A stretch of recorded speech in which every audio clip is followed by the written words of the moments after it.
Russia और Ukraine की जंग छिड़ चुका है। जंग के मैदान से बेहद ही खौफनाक तस्वीरें आ रही है। रशिया की तरफ से किए जाने वाले हवाई हमलों की वजह से यूक्रेन की राजधानी कीव में बेहद तबाही मची। हमले के पहले दिन से ही रशिया के 200 से ज्यादा हवाई और मिसाइल हमले किए जाने से 130 से भी ज्यादा लोगों की मौत हो गई और लाखों लोगों की जिंदगी खतरे में है। हालात तो पिछले कई महीनों से खराब चल रहे थे। 10 नवंबर 2021 को पहली बार ये खबर आई थी कि रशिया ने अपने मिलिट्री सोल्जर्स को यूक्रेन के बॉर्डर में तैनात करना शुरू कर दिया। 28 नवंबर 2021 को ये क्लियर हो चुका कि 1 लाख से भी ज्यादा सोल्जर्स यूक्रेन के बॉर्डर पर मौजूद है और मिड जनवरी या फरवरी में ये कभी भी हमला कर सकते हैं। Impacts of what appear to be missiles being launched into Ukraine.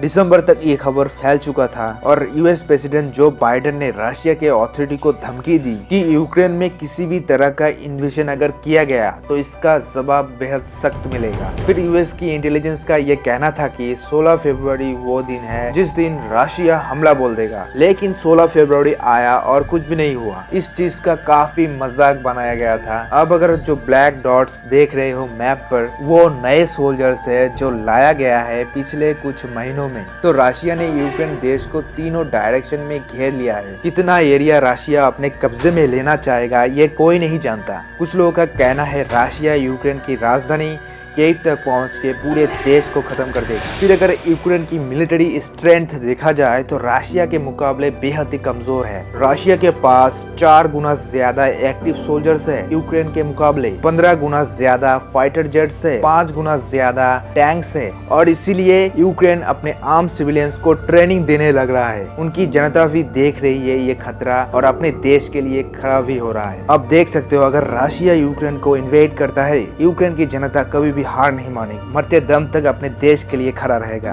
We're not afraid of it. We're not afraid of him. We're not afraid of his army. Я здесь, потому что у меня молодая жена и 2 детей.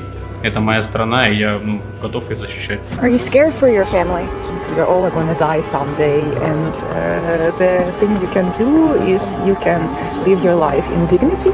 We here in Ukraine, every single day, we are preparing for fight. We are preparing to defend ourselves. US के estimates के मुताबिक अगर यहाँ पर complete war होती है तो 50,000 से भी ज्यादा लोग मारे जाएंगे और रशिया ने तो लिटरली बाकी देश को धमकी दे दी, वो न्यूक्लियर बॉम्ब्स का इस्तेमाल करेंगे अगर कोई भी देश इंटरफियर करेंगे तो। अब यहाँ पर सवाल उठता है रशिया और यूक्रेन की इस वॉर की वजह से इंडिया पर क्या इम्पैक्ट या इफेक्ट पड़ेगा। Escalation of tension along the border of Ukraine with the Russian Federation is a matter of deep concern.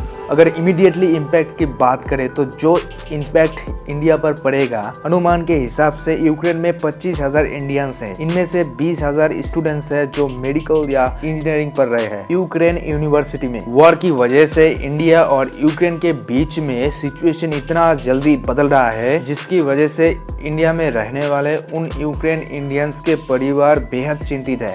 ये सब क्या हो रहा है यार देखो, वहाँ आग दिख रही है। सच्ची में हो रहा है? हाँ देखो देखो देखो देखो, देखो। मीडियम इम्पैक्ट की बात करें तो यहाँ पर इकोनॉमी बहुत गिर जाएगा और साथ में पेट्रोल के दाम बहुत ज्यादा बढ़ जाएगा। कुछ एस्टिमेट्स के मुताबिक पेट्रोल के दाम 65 से $70 पर बैरल होगी इस साल, लेकिन कुछ घंटों में ये $100 पर बैरल हो गया है। तो पेट्रोल प्रोडक्शन में बहुत ज्यादा असर पड़ेगा इस वॉर की वजह से। लॉन्ग टर्म इम्पैक्ट की बात करें तो यहाँ पर इंडिया अपने मिलिट्री सप्लाईज के लिए डिपेंड है रशिया पर। 2016 से 2020 के बीच में लगभग 50% आर्म्स इंपोर्ट किया गया है रशिया से। अब इस वॉर की वजह से मिलिट्री फोर्स में बहुत ज्यादा असर पड़ेगा। मिलिट्री आर्म्स, मिलिट्री हथियार के ऊपर बहुत ज्यादा असर पड़ेगा इस वॉर की वजह से। अगर ये वॉर भी ज्यादा बड़ी तो वर्ल्ड वॉर 2 जैसा तबाही होगी। और वर्ल्ड वॉर 2 में जो हुआ था हम सभी जानते हैं, कोई भी सेंसिटिव लोग ये नहीं चाहेगा कि ये दोबारा हो।